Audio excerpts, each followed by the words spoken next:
Alright guys, we're going to go ahead and take a quick tour of the arcade.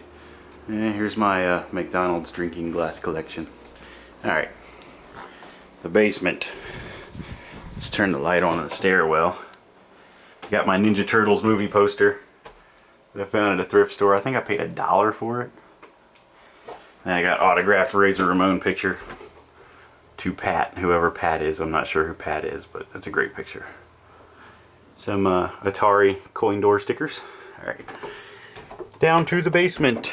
You will see I'm still drywalling, so everything's a mess. If it'll focus, there we go. But this is going to be the workstation. You can see my workbench and my supplies. It's just a big pile of junk right now. There's all the drywall, and that's a mess. Anyway, let's go through the magical curtain that keeps the arcade room insulated. Slow down. I've got some side art here from Phoenix Arcade that came with my Mario wide body. It was too nice to stick on a machine since my machines just stay in a row anyway. So I've stuck in a frame. Alright, we got Centipede. Man, the lighting's terrible in here right now. We got Centipede. Of course. And we got Mario Brothers wide body, #1. Next to it. Actually, here, let me tell you about these games. Centipede, I actually found it on the side of the road. And when I got it, it would coin up and you could hear it play, but there was nothing but a thin vertical line on the monitor. So I thought it needed a cap kit. So I sent the board out to get a cap kit. Got it back, plugged it in, did the exact same thing. It turned out that the yoke, the tube yoke, had a broken strand on it. So I soldered that broken strand back together and fired it up, and it's worked perfectly ever since. Anyway, Mario wide body, found that on Craigslist, of course. Great game. Was so excited when I bought it. I was like, oh man, I'll never find one this cheap again. Well, about a week later, Mario wide body #2 popped up on Craigslist in better shape for the same price. So I picked them both up. I think I'm going to part with this one. Probably trade it. Hopefully if this trade goes through, I'll be trading this entire cabinet for a Turtles in Time board. Anyway, here's my Donkey Kong Jr. I got Donkey Kong Jr. bezel coming in the mail really soon from a fellow KLOV member. I bought this cabinet for $100 and it was converted to Ghosts and Goblins. So what I did is I took the Capcom board out, sold it.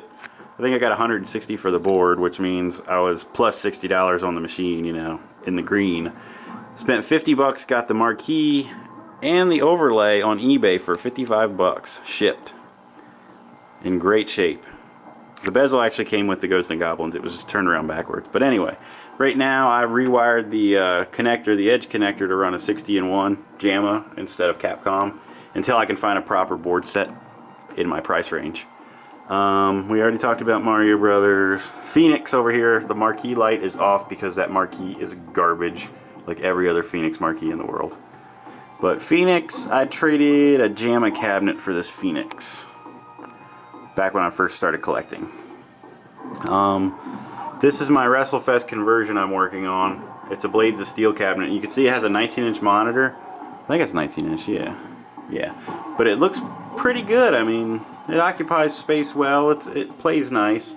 You see it's a hacked up, Blades of Steel control panel right now.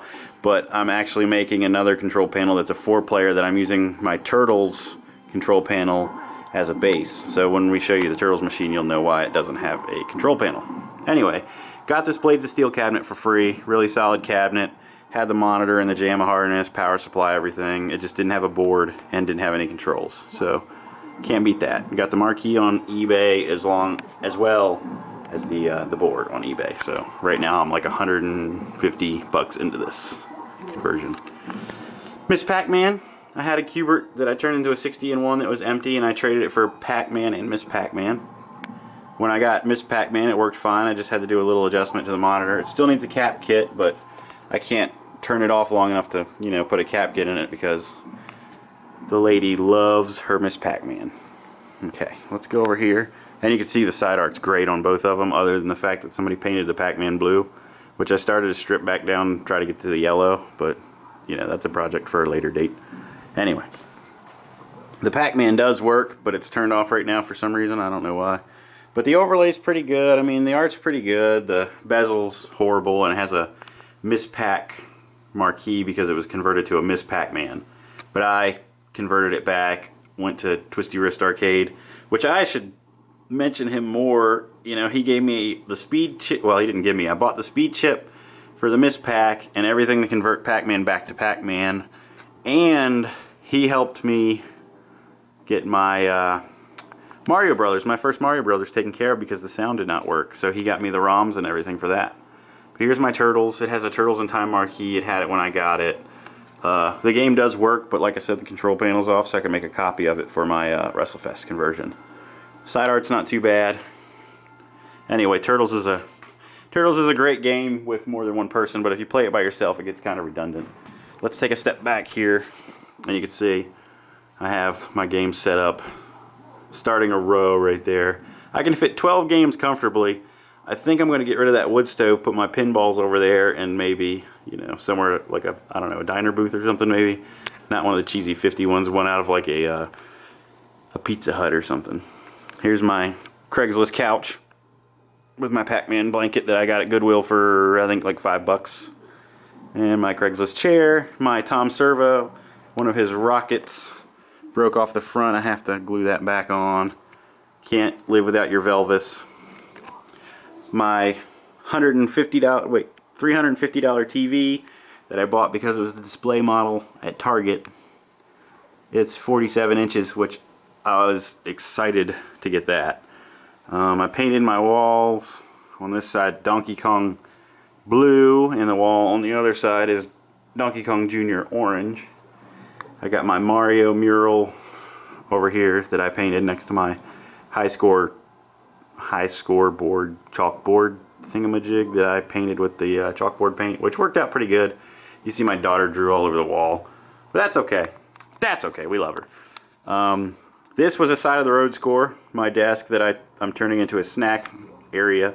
I have a wall mount Pepsi machine coming. I have to get it out of storage from the guy I bought it from, but it's going to go right there where that Elvis is. My ultimate Elvis that I painted a few weeks ago. You know, which, you know, is kind of a bummer now that he's gone, because I really liked Warrior, and it's hard to look at this painting anymore without thinking about him, and hopefully that feeling will pass, because the Warrior was awesome. Okay, I think that's it for the arcade though, guys. Got the black ceiling, you know, surround sound. Still need to run my wires properly. What else can we talk about?